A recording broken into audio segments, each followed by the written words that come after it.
Halo guys, welcome back to Korea Remit bersama orang Korea yang medhot.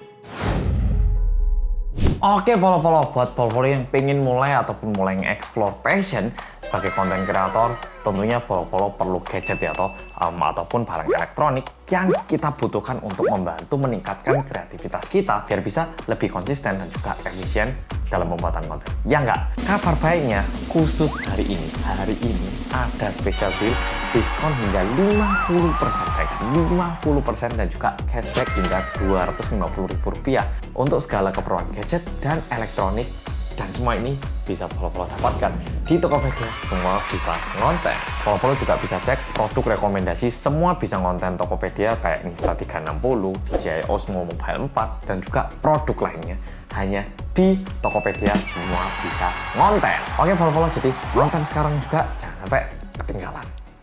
Di Detektif Remit kali ini aku ingin menceritakan hilangnya seorang announcer atau pembawa acara gitu ya pada tahun 1991. Cerita ini merupakan cerita hilangnya seorang announcer atau pembawa berita stasiun TV TBS atau TBS yang bernama Kim Eun-jung, dan kehilangannya ini bersama dengan uang senilai 1 juta won pada tahun 1991. 1 juta won ini kalau 1 juta won sekarang itu sekitar 10 juta atau 12 juta rupiah. Kim Eun-jung ini siapa? Kim Eun-jung ini merupakan seseorang yang lahir di kota Yeongju pada tahun 1956. Sehingga lebih tepatnya ini terjadi pada saat Kim Eun-jung berusia sekitar 35 tahun. Kim Eun-jung ini juga merupakan lulusan Universitas Ewha Women University atau Ewha Yode, jurusan Journalism dan Broadcasting. Dan dia itu lulus pada tahun 1978, dan barengan dengan lulusnya dia itu langsung mulai bekerja di stasiun TV Donga. Nah, dan di tahun depannya dia itu menikah, tapi jalan 2 bulan dia itu cerai dan berhenti bekerja alias menghilang dari dunia TV. Ceritanya belum selesai, dan sekitar 5 tahun setelah perceraian, tahun 1984, Kim Eun-jung kembali lagi bekerja di stasiun TV yang terkenal yaitu KBS, dan kali ini dia bekerja cukup lama, yaitu selama 5 tahun hingga tahun 1989. Di tahun 1989 ini kebetulan juga muncul stasiun TV baru yang bernama TBS, dan Kim Eun-jung memutuskan untuk pindah ke stasiun TV TBS ini. Dan bersamaan dengan itu, dia membawakan sebuah acara yang juga mencantumkan namanya, yaitu TBS와 함께 의 Kim Eun-jung. Jadi istilahnya kayak bersama dengan TBS yang dibawakan oleh Kim Eun-jung. Jadi bisa dibilang Kim Eun-jung ini merupakan pembawa acara yang lumayan terkenal, tapi juga nggak bisa dibilang terkenal banget. Dan kehilangan Kim Eun-jung ini terjadi tepatnya pada tanggal 21 September di tahun itu. Pada malam itu, dia memutuskan untuk makan bersama dengan tantenya yang tinggal tidak terlalu jauh dari rumahnya. Jadi tinggal sekitar jarak 50 meter gitu, jadi jalan lah ya pastinya. Dan pada waktu itu, Kim Eun-jung ini tinggal di daerah Seoul Seodaemungu Changcheondong. Itu nggak jauh dari rumah aku sebenarnya. Ya, seberang sana doang. Nah, setelah Kim Eun-jung ini makan bareng sama tantenya, dia itu bilang, "Aduh tante, besok jam 5 pagi aku ada rekaman khusus Thanksgiving Korea alias kayak hari pengucapan syukur gitu. Nah, rekamannya ini jam 5 pagi. Jadi aku balik dulu ya tante ya, mau istirahat dulu." Dan itu menjadi momen terakhir Kim Eun-jung yang dilihat oleh keluarganya.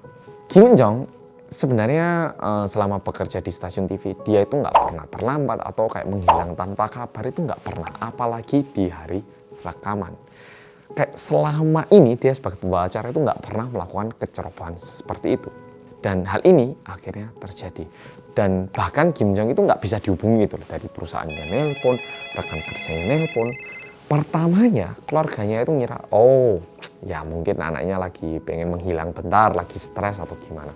Jadi keluarganya kayak, ya mungkin dia pergi kemana gitu. Dan tahun-tahun ini kan masih belum punya HP kayak sekarang tuh. Jadi kayak, ya mungkin dia pergi istirahat gitu. Tapi ditunggu 3 hari, Kim Eun-jung ini masih belum ada kabarnya. Sehingga keluarganya memutuskan untuk membuat laporan di kepolisian. Polisi tentunya mulai melakukan investigasi. Dan pada waktu itu jumlah uang yang dibawa oleh Kim Eun-jung kan sekitar 1 juta won. dan dia juga menggunakan pakaian yang biasa gitu loh. Jadi nggak ada hal yang khusus. Dan setelah polisi cari tahu lebih lanjut, dia juga nggak ada kayak pesan-pesan khusus atau tanda-tanda yang menunjukkan bahwa dia itu mau menghilang atau mau mengakhiri hidup ataupun tanda-tanda yang unik gitu loh. Nah, 1 juta won pada waktu itu memang bisa dibilang kayak gaji 1 bulan, tapi bukan uang yang gede banget untuk bisa beli rumah ataupun pergi menghilang. Nah, polisi mencoba mencari tahu lebih lanjut kemana Kim Jong ini pergi. Polisi pengen mencari jejaknya dan cari info lebih lanjut dari rekan kerjanya ataupun orang-orang yang cukup dekat dengan Kim Jong. Dan ada 2 info yang bisa ditemukan oleh polisi. Pertama, dia itu pengen beli obat tidur, dan yang kedua, dia itu pengen mati ditabrak mobil, tapi itu nggak mungkin terjadi katanya. Jadi 2 hal ini yang bisa didapat polisi. Mendengar 2 info ini, polisi itu jujur pertamanya menduga kalau Kim Jong ini melakukan bunuh diri. Tapi juga nggak ada bukti kan ya, kayak cuman perkiraan. Polisi melakukan pencarian selama 2-3 tahun, tapi ini tidak membuahkan hasil, sehingga pada tahun 1993, berita kehilangan Kim Jong ini akhirnya juga ditayangkan di stasiun TV, sehingga membuat banyak orang itu mulai membicarakan tentang kejadian ini. Dan yang terjadi adalah hingga saat ini, alias sudah sekitar 30 tahun, tapi Kim Jong masih belum berhasil ditemukan ataupun dihubungi keadaannya. Kalau Polo-Polo gimana? Seseorang yang punya pekerjaan yang bisa dibilang cukup bagus, tapi suatu hari tiba-tiba ngilang gitu aja. Dan bahkan tidak bisa ditemukan hingga saat ini, mulai tahun 1989 hingga 2020. Kalau menurut Polo-Polo gimana? Kalau menurutku, ini benar-benar aku berhati-hati banget menyampaikannya. Tapi kalau aku sendiri nih ya, jujur aku nggak tahu ya, nggak tahu kemungkinannya apa. Tapi karena ini merupakan kejadian tahun 1990, apa mungkin ada sebuah badan atau dari ya dunia-dunia gelap itu yang mencuri Kim Jong atau melakukan suatu hal lain. Kalau enggak, mungkin dia pengen mengubah identitasnya dan hidup sebagai orang lain. Karena mungkin dia nggak suka hidupnya yang udah dikenal di TV, dan juga mungkin dia udah pernah cerai, padahal usianya masih dibilang masih muda. Mungkin. Dan apalagi di tahun 1989, cukup banyak orang yang pemikirannya masih tertutup. Kalau aku sih cuman bisa memikirkan sejauh 2 kemungkinan ini. Nah, aku juga pengen tahu apa pendapat Polo-Polo. Jadi tuliskan di komen kalau menurut Polo-Polo, kenapa Kim Jong ini menghilang? Oke, biar kita bisa saling tukar pendapat antara satu Polo dengan yang lain. Oke Polo-Polo, video kali ini sampai di sini. Terima kasih sudah nonton dan sampai jumpa di video Detektif Reomit berikutnya.